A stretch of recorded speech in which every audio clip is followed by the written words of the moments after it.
So here's Music X Pro app. So this is a new alternative to Music app because Music app is not working right now. Music app just was deleted, and now there are a lot of alternatives. You can try this, but you need to know that your music playlists are not gonna be restored. So you need to start all over.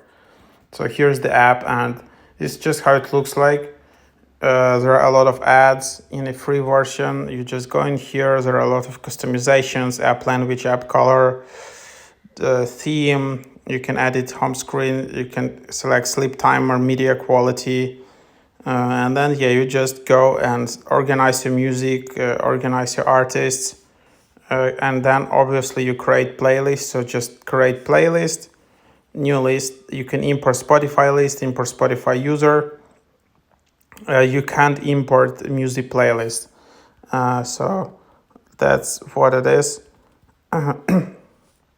And then you can just select any song and then just add it. So that's just what it is. Super easy to use app. It's one of the top alternatives to music app. So there you have it.